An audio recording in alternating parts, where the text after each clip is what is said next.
Hey guys, Chad here from Take It or Leave It, here with the movies that I added to my watch list in April, as well as the films that are releasing in May. So just as a reminder, this video is broken up into two sections. The first section, we're going to talk about the films that I added to my watch list in April. The reason for this is I want to give you guys a boost and a head start in developing your own watch list. And the second section is devoted to the upcoming films that are releasing in May. And the main purpose for this section is to give you guys a one-stop shop for figuring out what's coming out when, like what day, and where you can find these films. And with all that said, guys, let's get into the films that I added to my watch list in April, starting with the films that I'm curious about. This is the category of films that I think might be a good fit for me, and some standouts include Screwdriver, which is about a woman who spirals into a surreal nightmare of manipulation, paranoia, and betrayal. Then there's Mother, Father, Sister, Brother, Frank, which looks like a fun Canadian horror comedy. Then there's Big Bad Wolf, which looks like it has elements of The Matrix, Ready Player One, Beyond the Black Rainbow, and The Witch. It's definitely a bit lower budget, but that's a really compelling combination of films right there. Then there's Yannick, which is directed by the great Quentin Dupieux. He directed films like Wrong and Rubber, so I'm definitely curious what kind of insanity he's got baked into this new film. There's also Kinds of Kindness, which is the new Yorgos Lanthimos film. He obviously did Poor Things and Dogtooth. And the final notable film is Eight Eyes, which critics have described as a strange, surreal film. It's a grim, grimy, gory, and oddly gratifying little nightmarish psychodrama. Excuse the alliteration, those are not my words. But yeah, Eight Eyes sounds really interesting to me, so much so that I actually think it deserves to be bumped up to the interested category. And to that point, let's get to the interested category. These are the films that I added to my watch list that I am confident are a good fit for me. Most notably, Disappear Completely, which is on Netflix, I believe, and I actually saw this movie. I think I gave it about an 8 out of 10. It's very good. I definitely recommend it. Then there's Horror in the High Desert, Firewatch, and to be honest, the sequel to the original I thought was actually very weak, but here's hoping that the third entry is strong. And lastly, we have Ingress, which critics called a masterclass in narrative tone and compelling sci-fi themes. And just as a reminder, if you see me skipping some movies that seem like they would actually be noteworthy, it's probably because they're coming out in May, and I'm actually going to cover them in the second section. And moving on to the next category, these are the films that I added to my watch list that I was sold on, which means that I'm confident these are a good fit for me, and I'm hearing good things from critics and audience members. Some noteworthy films to mention include The King Tide, which looks like it has elements of Midnight Special, The Wicker Man, Rosemary's Baby, Midnight Mass, and yeah, this seems totally freaking out of nowhere, but Aquaman. Like A24 or Neon's version of Aquaman though. Then there's Cuckoo, which critics called a bold and bizarre psychological horror with impeccable style and retro horror vibe. That sounds cool as shit. Can't wait for that one. And lastly, we have Exuma, which critics basically had really good things to say about it for the most part. And one critic actually said it was the best horror film that they saw at a major film festival, which is a pretty bold statement, especially because that critic said that they watched an entire weekend of horror films at the film festival. So bold statement, but you know, it's pretty compelling at the same time. And this last category are the films that I added to my watch list in April that I need to see ASAP, which means that these are films that I'm confident are a good fit for me. I'm hearing really good things about them, and there's some kind of X factor, some kind of sense of urgency to see this for whatever reason. One of the most notable films in this category is The Coffee Table, and look, if you're an Ari Aster fan, definitely check this really twisted movie out. You're gonna like it. So those are all the films that I added to my watch list in April, but now let's get to the upcoming movies releasing in May. So the films that I'm curious about that are coming out in May include The Last Stop in Yuma County, which comes out on 5/10. I was definitely getting some Hell or High Water vibes from this. Also on 5/10 we have Hazard, which some critics called a high octane and sleek little action film with some good comedy. And on 5/17 we have Night Watch Demons Are Forever. And this is a really peculiar one because this is a sequel to the film Night Watch from the 90s, so it's super intriguing to have a sequel coming out now. So I'm definitely curious about this one. I'll look into it more, maybe it'll rise up the ranks. Up next we have the films coming out in May that I'm interested in, which includes Tarot on 5/3, which looks like it has elements of Insidious and Talk to Me. If that combination of films was directed by Rob Zombie and produced by a major studio. I only recently caught the entire first trailer for this film, and actually it's got me kind of cautiously pessimistic, as it looks very gateway horror to me, and because of that, I think you might actually see this move down to the curious category, but here's hoping I'm wrong on that. On 5/7 we have Mind, Body, Spirit, which is being produced by Welcome Villain, and on a personal note, I'm really pulling for Welcome Villain to hit its stride, and maybe, just maybe, replace Blumhouse in the indie world. You know, because Blumhouse has officially sold its soul to the devil, and now it just hawks out mainstream gateway bullshit. But that aside, I did see that a critic called this a found footage version of Hereditary, and honestly, need I say more? On 5/10 we have Kingdom of the Planet of the Apes. Will this new entry capture the magnificence of the new trilogy? We'll see.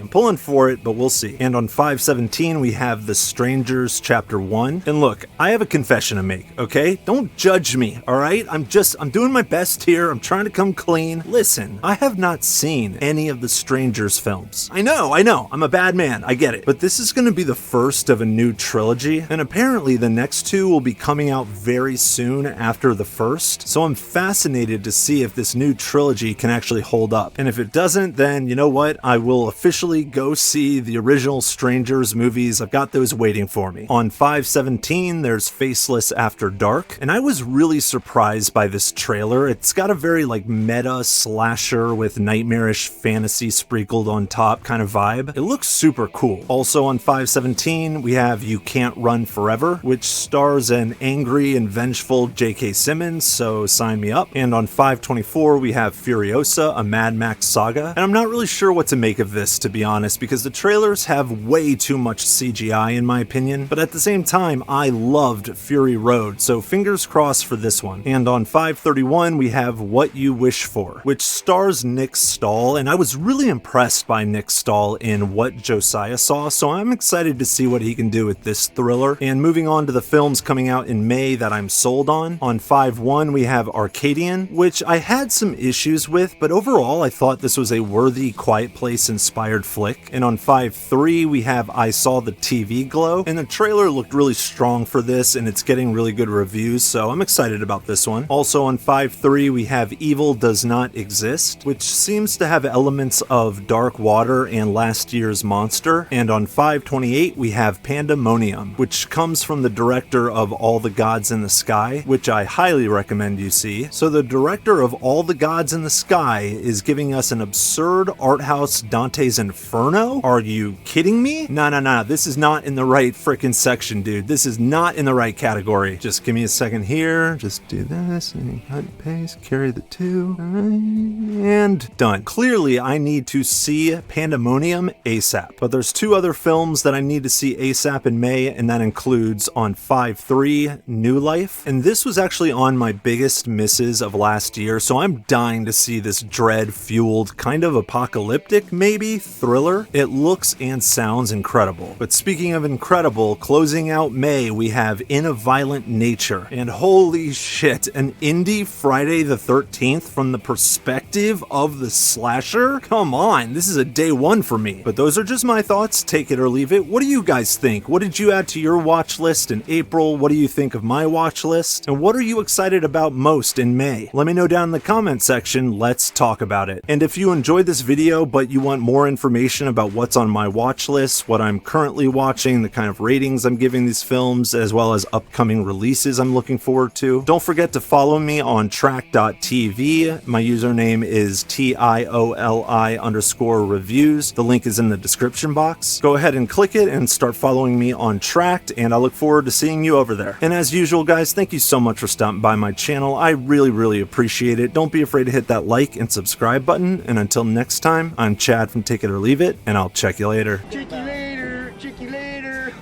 Hey, man, get off my case. Oh, man. Chicks don't want to hear that shit.